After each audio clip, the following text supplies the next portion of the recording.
The eye cocked mimic voices for love or money. I'm completely hopeless at its eyes read it back to school, and under the gilded ceilings of Buckingham Palace, the morning should have been filled with laughter and the scent of fresh flowers for Prince George's birthday. Instead, an uneasy stillness settled over the corridor's staff. Whispered in corners, deliveries vanished without explanation, and the air was thick with tension. What Catherine would soon uncover was more than a petty slight. It was a deliberate attempt to erase her son's celebration from the royal calendar, and at the center of it all was Camilla. This is the untold story of betrayal, for intention, and the shocking decision that would change the palace forever. The day the palace went quiet. The sun had barely risen over London when Buckingham Palace should have been alive with anticipation. It was the morning of Prince George's birthday, a day that had been circled in the royal calendar for months. Normally, this would mean the kitchens buzzing from dawn, staff hurrying through the halls with trays of delicate cakes, and florists' care worrying armfuls of white and gold blooms through the grand entrance gate. On this morning, an unsettling stillness filled the air. The usual chorus of clinking china and muffled laughter was replaced by hushed voices and the echo of footsteps, and near empty corridors. Catherine had risen early, excited to put the final touches on her son's day. She stepped into the hallway expecting to see preparations well underway, but instead found a single footman carrying a small vase of flowers toward an anteroom that was not part of the planned celebrations. The grand ballroom where George's party was to be held was dark and locked. Confusion pricked to her, but she reminded herself there might be a reasonable explanation. Still, the emptiness nodded her sense of calm. In the staff wing, two junior attendants stood together, speaking in low voices that stopped abruptly when Catherine approached. They dipped polite currencies, but avoided her eyes. That was unusual. The palace staff were discreet, yes, but not evasive. Catherine's instincts told her something was amiss, though she forced herself to smile and move on. She continued down the long gallery, noting that a large table once reserved for the incoming buffet remained bare. Not a single decoration hung inside. The previous evening, she had gone over the plans with the event coordinator. There was to be a grand table laden with George's favorite treats, a small performance by a children's orchestra, and a guest list that included both family and select few of his closest friends. It was not an official state event, but within the palace it was still a significant occasion, especially given George's future as heir. Yet now it seemed as though the day had been quietly erased. A clock chimes 9 as Catherine entered the small breakfast room where George and his siblings were eating. George looked up at her with a smile, unaware of the tension outside that door. He asked if his friends were coming soon.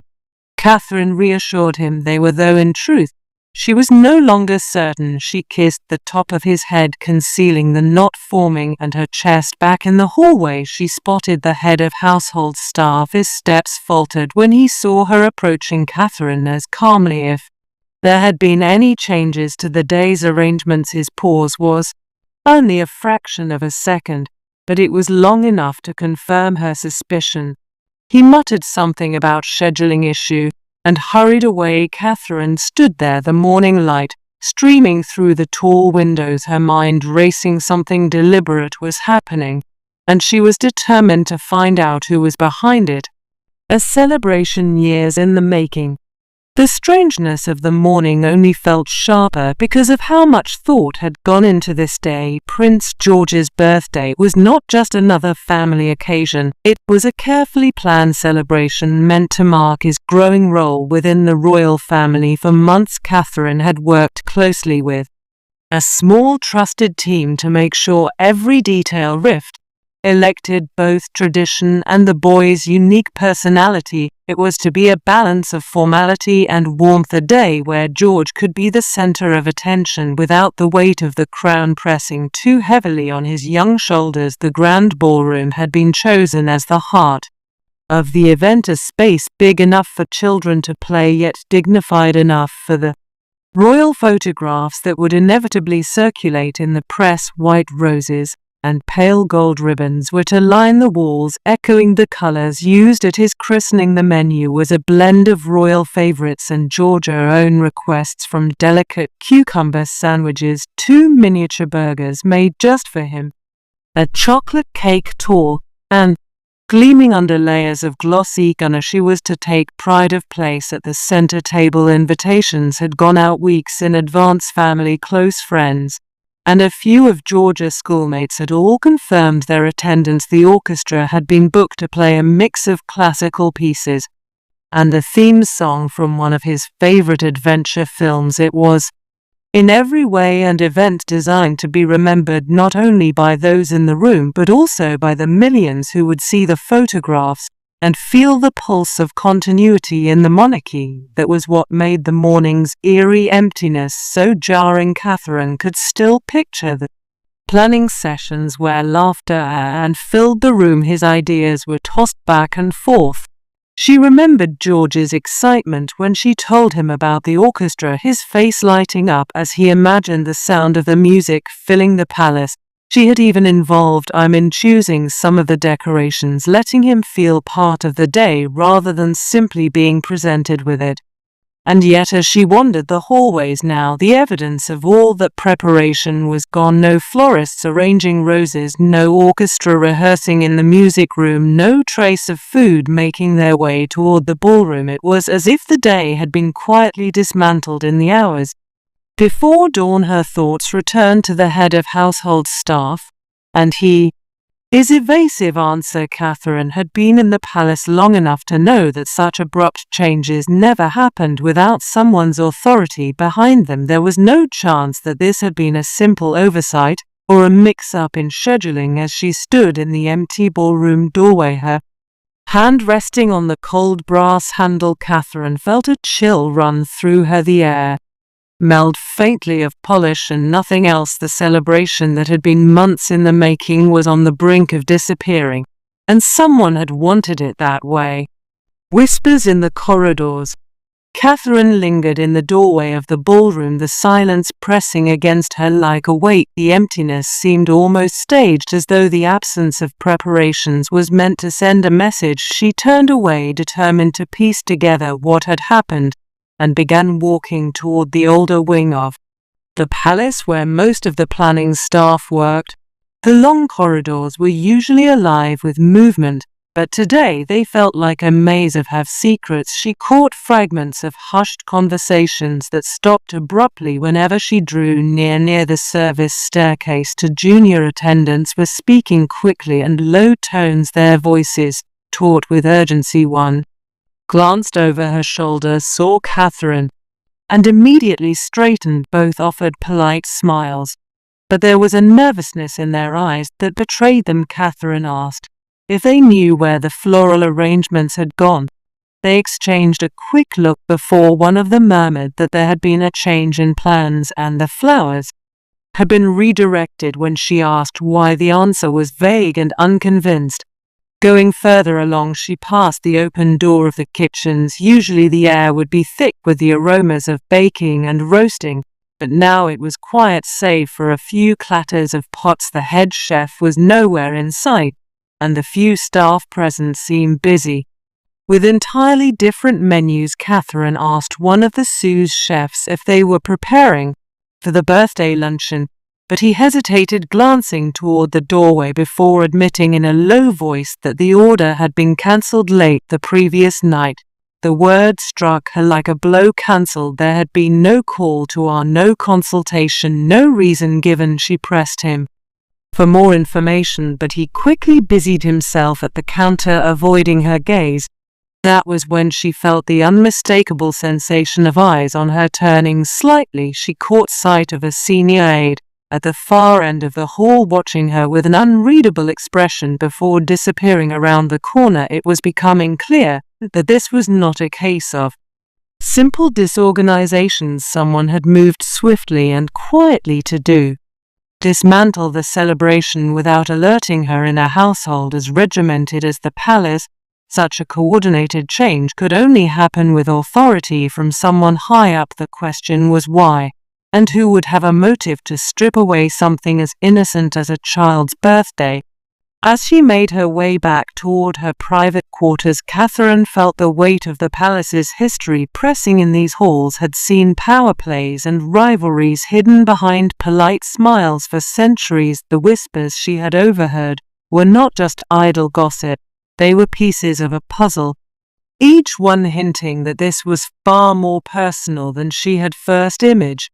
And she knew she would need to dig deeper, even if it meant confronting truth she would rather not face. Catherine's growing suspicion.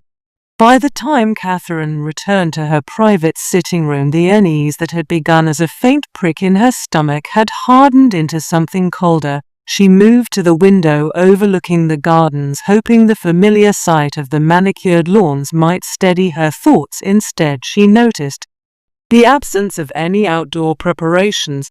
There were no marquees being assembled, no clusters of tables awaiting tablecloths, no sign that guests would soon arrive. The palace grounds were still as a winter morning, though it was the height of summer. She poured herself a cup of tea, more for the comfort of routine than for the drink itself, and let her mind sift through the sense of the past hour. The flowers redirected the food orders, cancelled the staff, dodging her questions. Each detail pointed in the same direction. This was not an accident. Someone had chosen to strip the day bare piece by piece without telling her. The image of George's eager face. Her breakfast came back to her. He had been so certain his friends would be arriving, so ready for the music and laughter. She thought of the effort he had put into choosing the colors for the decorations, how he had insisted on including a small corner for his younger siblings to enjoy. For someone to deliberately erase all of that felt not only cruel, but calculated. Catherine's mind began to turn over possible names. She knew from experience that the palace could be a web of private agendas, and while disagreements were usually cloaked in polite smiles, they could turn vicious in subtle ways. This felt like more than petty spite. It was a statement, one made with enough confidence to assume she would not, or could not, challenge it. She decided to begin quietly calling the event coordinator directly. She was met with a strangely formal tone. The coordinator explained that she had been informed late the night before that the celebration was no longer required, and its planned form. When Catherine asked who had given that order, there was applause followed by carefully worded reply. It had come from higher up, and that was all she could say. Catherine ended the call with her suspicion deepening. In palace terms, higher up was not a vague phrase. It meant someone with direct influence over the household's operations, someone whose authority could override her own requests. There were only a handful of people who fit that description, and one name rose in her mind with unwelcome clarity. She sat down, or teacup, her reflection in the polished silver tray, catching her gaze for the sake of her son. She could not ignore this. If her suspicion was right, the situation was about more than a cancelled celebration. It was a test of how far someone was willing to go to undermine her place within the family, and Catherine had no engine of failing it. The moment of discovery. The morning had worn on with an oppressive stillness, the kind that seemed to grow heavier with every unanswered question. Catherine knew she could not spend the day pacing corridors while George waited for a celebration that might never come. She needed answers, and she needed them quickly. The clue came unexpectedly when she passed this small administrative office tucked behind the east staircase, a place where palace schedules, orders, and event approvals were quietly processed away from public view. The door was ajar, and inside a junior clerk was hastily gathering papers into a leather-bound folder. Catherine stepped inside with a calm smile that belied the urgency in her heart. She asked if she might see the updated event log, claiming she wanted to check timings for the photographers. The clerk hesitated, clearly torn, but eventually placed the open file on the desk. Catherine's eyes scanned the neat rows of entries until she found the way One marked Prince George private celebration. The details she had approved weeks ago had been crossed out, and Dorking next to the cancellation order in a column marked authority was a single name written in the precise hand of the senior scheduler. The name was unmistakable. Camilla. For a moment, Catherine felt the air thick and as if the room itself had absorbed the weight of what she had read. She had suspected it. But suspicion was one thing, confirmation was another. The deliberate nature of it left no room for misinterpretation. This was not a logistical change or an unavoidable conflict. It was a choice made with intent to erase a day meant for her son. She closed the file, gently thanked the clerk in a steady voice, and walked out into the corridor. Her steps were slow, deliberate, as her mind replayed every interaction of the past weeks. Camilla had kept a polite distance in public, or smiles controlled her tone, courteous, but there had been moments, subtle and sharp, where the veneer had cracked. A pointed remark about George's growing presence in the public eye, a dismissive comment about the extravagance of certain events. Now those remarks fit into place like pieces of a cruel puzzle. The motivation, Catherine realized, was not simply about a birthday. It was about influence, about who held the authority to shape the narrative of the monarchy's future. George's celebration was more than a family occasion. It was a symbolic moment that subtly affirmed his place as the next generation's figurehead. Cancelling it was a calculated move to diminish that image, to remind everyone within the palace walls who could still pull the strings her heart ached for. George, who was blissfully unaware of the undercurrent running beneath his special day. She thought of his excitement, of the way he had spoken about greeting his friends in the grand ballroom. That vision had been taken from him before it could even begin, and Catherine could not allow him to bear the disappointment without explanation. Yet she also knew she had to tread carefully, and the palace direct accusations could ignite a storm that might be harder to contain than the original offense. Still, there was a line, and it had been crossed. Catherine returned to her private quarters, the name she had seen burning in her mind. If Camilla believed she could quietly dismantle this celebration without consequence, she was mistaken. Catherine was not a woman who thrived on confrontation, but neither was she one who retreated when her children were involved. The time for quiet suspicion was over. The time for action had arrived, and behind closed doors a reckoning was about to begin. Confrontation behind closed doors. The corridors leading to Camilla's private drawing room were hushed, the kind of silence that made every footstep sound louder than it should. Catherine moved with purpose, her thoughts sharp and her resolve steady. She had considered waiting, choosing a more diplomatic moment to address what she had discovered, but each passing minute felt like another insult. Her son, she had no intention of letting the day slip further into ruin without looking Camilla in the eye. When she entered, Camilla was seated by the window, a porcelain cup of tea balanced on the arm of her chair. She looked up with a faint smile, one that carried no warmth. Catherine closed the door behind her, the soft click echoing in the still no. There was no need for formal greetings.